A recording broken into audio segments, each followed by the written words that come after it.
পঞ্চম শ্রেণীর ইসলাম শিক্ষা বইয়ের অনুশীলন 1 নিয়ে আলোচনা করব। তোমরা অনেকেই কমেন্ট করছো যে ধারাবাহিকভাবে দেওয়ার জন্য। প্রথমে বলেছে সঠিক উত্তর যেগুলো আমরা দেখব। সৃষ্টি জগতের শৃঙ্খলা থেকে আমরা কি বুঝতে পারি? আমরা বুঝতে পারি আল্লাহর একত্ববাদ। তাওহীদ বলতে কি বোঝায়? তাওহীদ বলতে বোঝায় আল্লাহর একত্ববাদে বিশ্বাস করাকে তাওহীদ বলে। মহান আল্লাহর গুণবলিতে কাউকে অংশীদার করাকে কি বলে? এটাকে বলা হয় শিরক বলা হয়। কোনটি হজের ফরজ? ইহরাম বাঁধা হলো হজের ফরজ।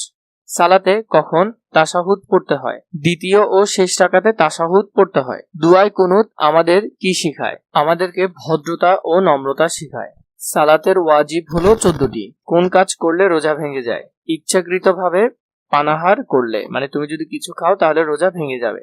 অর্থনৈতিক বৈষম্য দূর করার জন্য আমরা কোন ইবাদত করব? আমরা যাকাত আদায় করব। এতে করে আমাদের অর্থনৈতিক সমস্যা দূর হয়ে যাবে। হামজা বর্ণটি কোন স্থান থেকে উচ্চারিত হয়? এটা কণ্ঠনালীর শুরু থেকে উচ্চারিত হয়। হামজা বর্ণটি এটি খুবই ভালো করে দেখবে। এরপর হলো শূন্যস্থানের মধ্যে এক ও অদ্বিতীয় আল্লাহর আদেশে এই সৃষ্টি জগৎ পরিচালিত হয়, বা আমরা যদি এটা দেখি পরিচালিত চলে। এটা একটু দিয়ে রাখবে তোমরা সুন্দর করে। এরপর হলো সালাতের ফরজ কাজগুলো রুকন ও আরকান বলে। তারপর জাকাতের মাধ্যমে দরিদ্র মানুষের আর্থিক সহায়তা প্রদান করা হয়। এরপরে হলো যে সাওম পালনের মূল উদ্দেশ্য হলো তাকওয়া অর্জন করা। তারপর কণ্ঠনালীর এখানে দেখো, এটা কিন্তু আইন হলো যে মধ্যভাগে, এটা ভুল এসেছে, এটা একটু কারেকশন করে নেবে। এটা মধ্যভাগে উচ্চারণ হয়, কণ্ঠনালীর মধ্যভাগ থেকে। এরপর এখানে আছে বাম পাশের সাথে ডান পাশটা মিল করি। কাউকে আল্লাহর সাথে কি করব না? আমরা কখনো সমতুল্য বা শরীক করব না, এটা হবে এখানে। তাশাহুদ পাঠ করার মাধ্যমে সালাত আদায়কারী মহান আল্লাহর মহিমা ঘোষণা করে। প্রাপ্তবয়স্ক সুস্থ ও সামর্থ্যবান মুসলিম নর নারীর প্রতি জীবনে একবার হজ করা ফরজ। প্রত্যেক ভাষার বর্ণমালার একটি নির্দিষ্ট গুন্নাহ করতে হয়, তাহলে এটা হবে এখানে। পবিত্র কোরআনের বিশুদ্ধভাবে তেলাওয়াতের জন্য গুন্নাহ সম্পর্কে জানা প্রয়োজন, এটা হবে এখানে। তো এভাবে করে তোমরা উত্তরগুলো লিখতে পারবে, এখানেও আছে। এরপরে যদি দেখো শুদ্ধ অশুদ্ধ নির্ণয়। সালাতে প্রত্যেক রাকাতে সূরা ফাতিহা পাঠ করা ওয়াজিব, এটা কিন্তু শুদ্ধ, এটা হলো শুদ্ধ।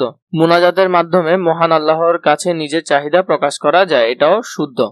বিশুদ্ধভাবে কোরআন শেখা আমাদের সামাজিক দায়িত্ব, এটা হলো অশুদ্ধ, এটি আমাদের ধর্মীয় দায়িত্ব। জাকাত আদায়ের মাধ্যমে আমাদের পরিশুদ্ধি লাভ হয়, এটা কিন্তু শুদ্ধ। হজ অর্থের বিশুদ্ধীকরণ শেখায়, জাকাত আদায়ের মাধ্যমে আত্মার পরিশুদ্ধি লাভ হয়, এটাও শুদ্ধ। হজ অর্থের পরিশুদ্ধি শেখায়, এটা কিন্তু অশুদ্ধ, এটা শুদ্ধ নয়। হরফের উচ্চারণের স্থানকে মাখরাজ বলে, এটা শুদ্ধ। আমি যে প্রশ্নগুলো দিব, দেখো তোমাদেরকে এক ধাপে আমি এই প্রশ্নগুলোর উত্তর ছোট করে দিব, আরেক ধাপে আমি বড় করে দিব। আগে ছোটগুলো দেখাই, পরে বড় উত্তর দেখাবো। যাদের যেটা প্রয়োজন, কেউ যদি ছোট করে লিখতে চাও ছোট করে, কিন্তু পরীক্ষার জন্য একটু বড় করে লেখাটাই ভালো। তাও তোমাদেরকে দুইটাই দেখাচ্ছি, তোমাদের একটা শিখার ক্ষেত্রে কাজে লাগবে, একটা পরীক্ষায় লেখার ক্ষেত্রে। আমরা সৃষ্টি জগতের শৃঙ্খলা দেখে মহান আল্লাহর সম্পর্কে কি জানতে পারি? শিরক বলতে কি বোঝায়? 5টি ইবাদতের নাম লেখো। তাজবিদ। প্রথমে বলেছে আমরা সৃষ্টি জগতের শৃঙ্খলা দেখে মহান আল্লাহ সম্পর্কে জানতে পারি। আমরা জানতে পারি যে মহান আল্লাহ এক, সর্বশক্তিমান, সর্বজ্ঞ। এরপরে হলো যে সৃষ্টি জগতের সুশৃঙ্খল পরিচালক।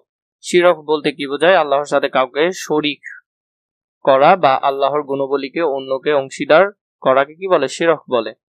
5টি ইবাদতের নাম হলো সালাত, সাওম, জাকাত, হজ, কোরআন তেলাওয়াত। হজের 2টি ফরজের নাম লিখো। ইহরাম বাঁধা এবং আরাফাতে অবস্থান করা। আরবি 29টি হরফ কোথায় স্থানে?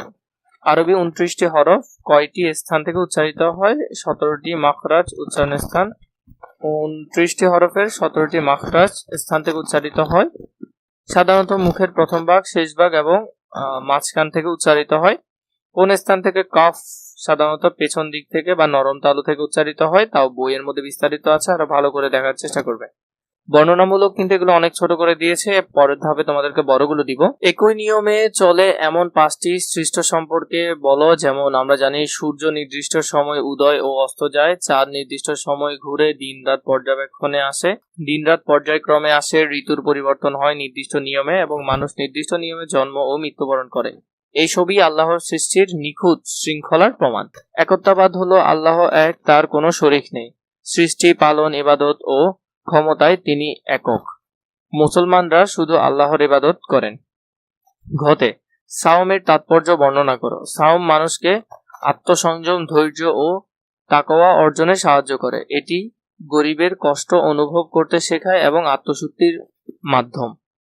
ঘতে জাকাতের গুরুত্ব সম্পর্কে একটি অনুচ্ছেদ লেখো। জাকাত ইসলামের একটি গুরুত্বপূর্ণ ইবাদত। এটি ধনী ও গরিবের মাঝে বৈষম্য দূর করে। জাকাত সমাজে সহানুভূতি ও ভ্রাতৃত্ব ও অর্থনৈতিক ভারসাম্য সৃষ্টি করে। 9 নম্বরে হজ সম্পর্কে আলোচনা করো। হজ ইসলামের 5টি স্তম্ভের মধ্যে অন্যতম। সামর্থ্যবান মুসলমানের জন্য জীবনে একবার হজ ফরজ। হজ মানুষকে ত্যাগ, ধৈর্য, সাম্য ও ভ্রাতৃত্বের শিক্ষা দেয়। 6 নম্বরে বাস্তব জীবনে কোরবানির ত্যাগের শিক্ষা সম্পর্কে একটি অনুচ্ছেদ লেখো। কোরবানি আমাদের শেখায় আল্লাহর সন্তুষ্টির জন্য প্রিয় জিনিসকে ত্যাগ করতে। এটি লোভ, অহংকার ও স্বার্থপরতা ত্যাগ করে মানবিক হতে উদ্বুদ্ধ করে। 6 গুনাহ প্রকারভেদের একটি তালিকা। নুন সাকিনের গুনাহ এবং তানবিদ। কুরবানির ত্যাগের মহিমার উদ্ধৃত হয়ে তোমার করণীয় সম্পর্কে লেখো। কুরবানির শিক্ষা থেকে আমি শিখব আল্লাহর আদেশ মানতে, গরিবদের সাহায্য করতে, অহংকার ত্যাগ করতে এবং সমাজে শান্তি ও সহানুভূতি ছড়িয়ে দিতে। এর পরের যে দেখো, এখানের মধ্যে আমি তোমাদেরকে আবার বড় করে দেওয়ার চেষ্টা করেছি। এখানের মধ্যে অনেক বড় বড় করে দেওয়া আছে। প্রথমটা যদি একটু দেখো, এখানের মধ্যে দেখো মোটামুটি অনেক বড়।